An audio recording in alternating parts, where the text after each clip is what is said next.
tout d'abord, merci aux organisateurs TRIS de ce colloque pour la qualité de leur accueil, pour me donner l'occasion de venir vous parler de quelque chose que j'aime bien déjà, mais aussi qui, je pense, nous intéresse tous dès lors que l'on allume un téléviseur ou que l'on va sur une plateforme de téléchargement plus ou moins légale pour regarder des séries télévisées.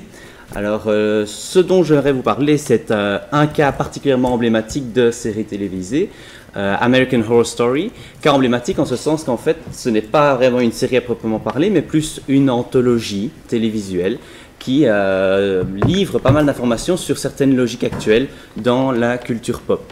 Donc, effectivement, l'anthologie est un format ambivalent, est un format qui résiste assez bien aux typologies qui sont généralement établies pour définir la production télévisuelle actuelle. En ce sens, ce n'est pas une série à proprement parler qui reposerait sur une succession d'épisodes relativement autonomes les uns des autres. On pense à Columbo comme série canonique ou de manière plus feuilletonnante Les Simpsons. Et ce n'est pas un feuilleton non plus, un feuilleton qui reposerait sur l'idée de prolonger constamment l'intrigue et ainsi de retarder indéfiniment la fin. On pense aux soap opéras traditionnels. Donc, ce n'est ni une série, ce n'est ni un feuilleton, ce n'est pas non plus une anthologie telle qu'elle a pu être définie dans les années 60 à la suite des succès de The Fourth Dimension ou Alfred Hitchcock Presents, par exemple, qui était un rassemblement d'épisodes autonomes qui étaient juste liés par une thématique commune ou une figure tutélaire, comme Alfred Hitchcock. Non, l'anthologie, même si on entend généralement à la rapprocher d'une mise en série, serait davantage à rapprocher du feuilleton sérialisant, pas tant sur le plan diégétique, quoique, je reviendrai là-dessus, mais plutôt sur le plan purement formel. Ainsi, même si je ne vais pas avoir l'occasion de revenir sur toutes les anthologies qui ont fait florès à partir d'American Horror Story dans les années 2010 et qui lui ont offert ses lettres de noblesse, je retiendrai principalement qu'elles adoptent en général un regard méta, aussi bien sur leur contexte d'émergence que sur le format à proprement parler. Regard méta qui s'accompagne également d'une autonomie interne, par épisode ou par volet, et d'une dépendance externe à l'œuvre globale. Dépendance externe qui est permise par un principe de récurrence qui peut être tonal, qui peut être thématique ou qui peut être figuratif, notamment avec la récurrence d'une troupe d'acteurs, un peu comme au théâtre finalement, qui reviendrait de volet en volet. Et je vais bien, comme ça c'est clair en termes de terminologie, je vais parler de volet et pas de saison, parce que la saison supposerait justement un enchaînement, une continuité de saison en saison, alors que le volet marque la rupture entre eux, ce que l'anthologie, en tout cas en apparence, suppose. Donc voilà, on pense à Black Mirror, à Fargo, à American Crime, ou encore, plus récemment, à American Crime Story, qui n'est pas sans rappeler déjà dès l'intitulé American Horror Story, puisqu'elles sont toutes les deux issues de la tête de Ryan Murphy, dont l'œuvre est assez inégale, j'en conviens. Elle va de Nip Tuck à Glee, en passant par Feud, autre projet anthologique plus récent. Mais même si ce n'est pas toujours de même qualité, il y a toujours ce souci d'intégrer les principes à l'œuvre. Il y a une conscience de ce qu'il fait et de comment son œuvre s'inscrit dans la pop culture. American Horror Story n'échappe pas à ça. Il va vraiment interroger le genre horrifique en le poussant jusque dans ses limites finalement, en le confrontant à la réalité américaine pour déjouer la part fantastique qu'il y a dedans. Ainsi, la question qu'il pose un peu implicitement, c'est en quoi l'horreur qui est ainsi thématisée est fondamentalement, typiquement américaine, et de ce fait est plus réelle, et donc d'autant plus horrifiante. Ainsi, pour faire assez vite, et vous verrez à chaque fois quels sont les événements traumatiques américains qui ont été intégrés dans l'intrigue à côté, je vais essayer d'aller vite pour présenter les quelques volets d'American Horror Story. Le premier, Murder House, revient sur la thématique de la maison hantée pour aborder la mémoire traumatique et ainsi déjouer le modèle du rêve américain, de la famille américaine. Le deuxième volet, Asylum, traite de l'asile psychiatrique pour aborder tout type d'aliénation par la religion, par la science, le diable, les aliens, etc. Le troisième volet va allégoriser la ségrégation raciale et sexuelle pour mieux les dépasser par la thématique des descendantes des sorcières de Salem ou encore des prêtresses vaudou de la même époque. Le quatrième volet, le moins abouti parce que le plus poussif à mon sens, revient sur la thématique des freaks pour allégoriser tout type de xénophobie. Le cinquième volet, un peu fourre-tout, est un hôtel dans lequel, en fait, un hôtel qui sert de refuge à tout un ensemble de marginaux, de spectres et de vampires. Un refuge à la réalité tout aussi efficace et décevant que toutes les addictions, donc la thématique de l'addiction, dont ils sont victimes. Le sixième volet a pour toile de fond le mystère de la colonie perdue de Roanoke, je reviendrai dessus plus tard. Et le septième volet revient sur l'élection de Donald Trump à la présidence des États-Unis et traite de comment la peur est vraiment devenue un outil de manipulation des masses propice à l'émergence de fausses idoles au sein de cultes. Ainsi, tout cela pose la question en fait de comment est-ce qu'on lit une anthologie télévisuelle, comment est-ce qu'on regarde une anthologie télévisuelle et comment le sens se crée de volet en volet, comment le sens se crée de la confrontation de ces volets.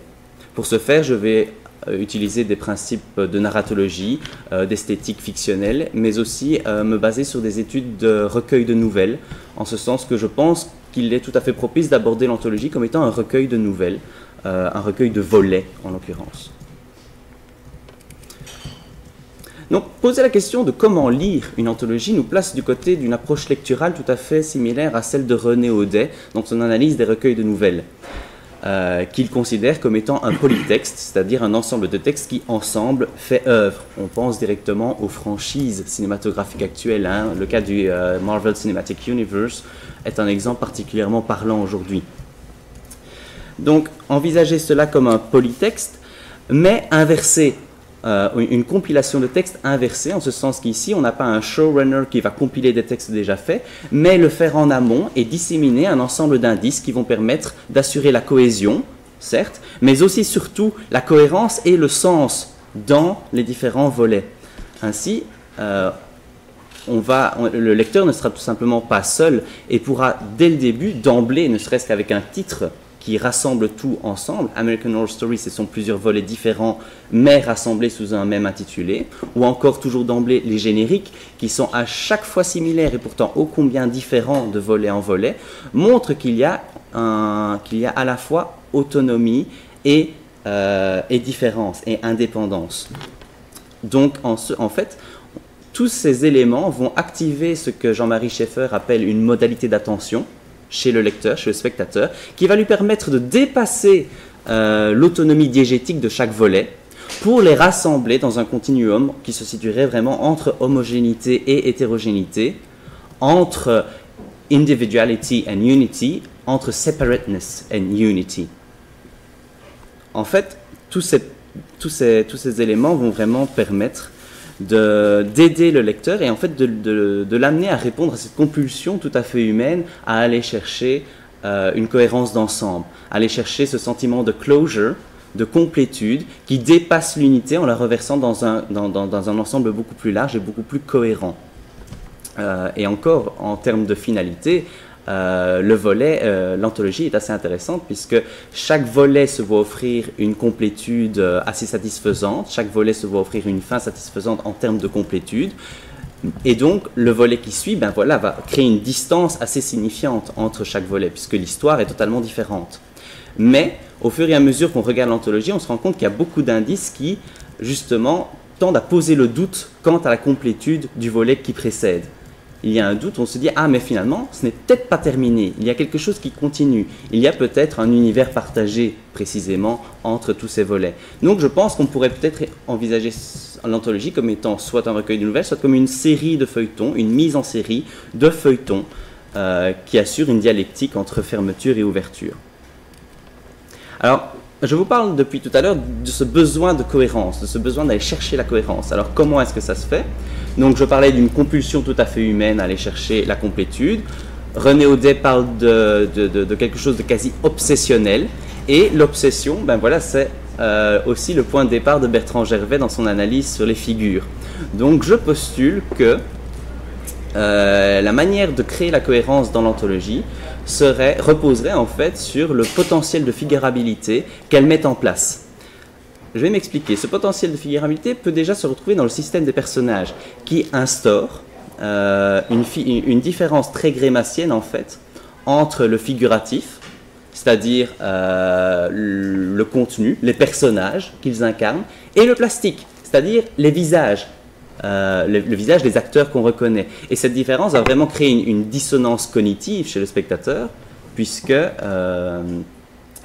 voilà, le spectateur regarde, il dit « Ah tiens, je connais ce visage, je l'ai déjà vu dans le volet d'avant, donc ça va sûrement être le même personnage. » Non, pas du tout, le personnage est totalement différent, parfois peut-être similaire, mais il doit y avoir une réadaptation du spectateur à ce qu'il voit. Ainsi, il y a vraiment une sorte de palimpseste qui se crée, un ensemble de couches qui se superposent parce que la mémoire est titillée et la mémoire ne peut pas oublier ce qui vient avant. Donc il y a effectivement un jeu avec le spectateur, un jeu dont joue l'anthologie, ne serait-ce qu'avec le personnage d'Evan Peters par exemple, qui dans le dernier volet en date se livre à une performance assez remarquable. Il joue un leader de culte qui est apparu à la suite de l'élection de Donald Trump, mais pas juste un, il en joue 5 à 6, en passant par Jésus notamment, ou encore Charles Manson. Charles Manson, qui n'est pas sans rappeler le rôle qu'il jouait dans le premier volet, puisqu'il répétait frénétiquement « Helter Skelter, Helter Skelter », qui est cette chanson des Beatles qui a tristement participé à la mythification de Manson. Ce jeu, en fait, qui se joue qui se noue avec le spectateur, c'est vraiment une connivence qui permet au spectateur dans quelque sorte de cliquer sur des liens hypertextuels. Je pense que cette importance du plastique fait que les acteurs agissent un peu comme des liens hypertextuels, comme des surbrillances qui permettraient de réticuler les volets entre eux, de traverser le palimpseste et de créer un réseautage de volet en volet, notamment par la reconnaissance, par cette capacité mémorielle qui est activée. Il en va de même, par exemple, avec les personnages de Sarah Paulson, qui, à partir du moment où elle joue une des jumelles à 2 têtes, ce qui explicite bien la dualité, ne fera que jouer plusieurs rôles dans les volets qui suivent. Parfois 2, parfois 3, parfois 4, et parfois même des personnages qu'elle a déjà interprétés, ce qui montre que la vie des personnages dépasse la limite des textes.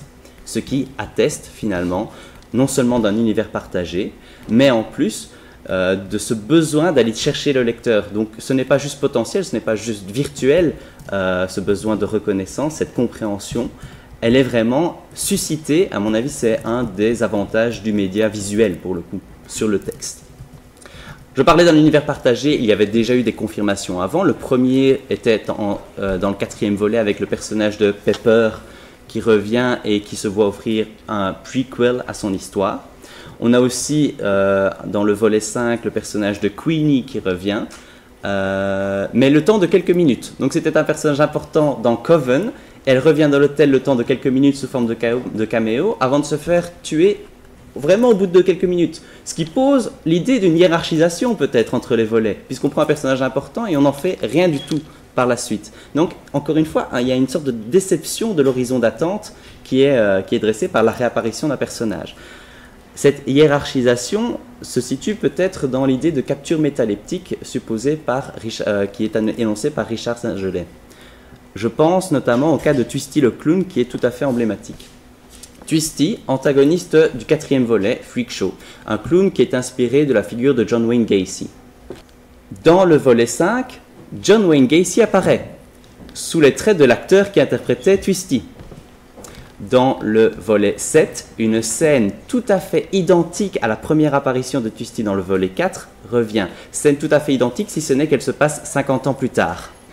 Les amants qui sont sur le point de se faire tuer parlent de Twisty comme étant une simple légende urbaine, donc relégation à la fiction.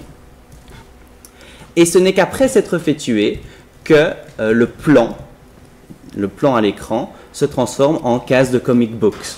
Donc encore une fois, relégation à la fictionnalité de ce qu'il s'est passé là. Pour parler d'une cohérence d'ensemble, dans ce besoin d'aller chercher le sens, une des théories les plus connues avancées aujourd'hui, et Ryan Murphy l'a retweeté en commentant simplement « interesting », est de dire que chaque volet configurerait finalement un des cercles de l'enfer. Je ne suis pas forcément d'accord avec la répartition des cercles, mais il y a quelque chose d'assez intéressant. Je vous disais que j'allais revenir sur Roanoke. Je le fais parce que c'est un cas assez emblématique, assez singulier, tout à fait unique dans la série, qui se présente un peu comme une mise en abîme. Tout d'abord, il se présente comme une figure d'exception déjà sur le plan de la promotion. En fait, chaque volet bénéficie d'une promotion assez particulière, puisque ce ne sont que des petites capsules d'une trentaine de secondes qui ne donnent pas d'indice quant à l'intrigue du volet, mais plutôt quant à la tonalité abordée et quant à la thématique de celui-ci. Pour le 6e volet, rien du tout. On a juste une perte de repère, puisque chaque volet propose quelque chose de totalement différent. Donc on n'a aucune idée de la thématique jusqu'au moment où ça commence, où le volet commence effectivement à être diffusé. Sauf une seule capsule va insister sur l'idée de cohérence d'ensemble et d'articulation des volets les uns dans les autres. Donc c'est intéressant de voir que pour faire du teasing, on vient confirmer l'idée que les fans ont d'un univers partagé. Je vous laisse profiter. Voilà, donc vous voyez qu'il y a vraiment cette confirmation. On reprend les images promotionnelles des volets d'avant et on les imbrique les uns dans les autres. Ensuite, il y a, pour la mise en abîme, une confirmation du motif de la dualité qui n'est plus simple motif, mais qui devient vraiment une thématique, une structure de l'ensemble, puisque le 6e volet, qu'est-ce que c'est? C'est en fait un docu-fiction qui retrace les mésaventures d'une famille, les horreurs vécues par une famille sur le territoire de Roanoke.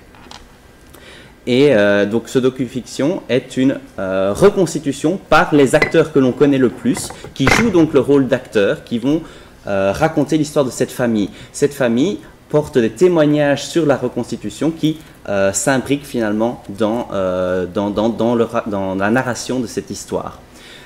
Au bout de 6 épisodes, rupture, c'est la fin de la saison et quelqu'un vient dire « Cette saison a tellement fonctionné qu'il faut en faire une deuxième ». Et cette fois, ça va devenir un loft story. On va rassembler la famille et les acteurs qui les ont interprétés, qui cette fois jouent le rôle d'acteurs, qui voient ceux qu'ils ont interprétés en vrai.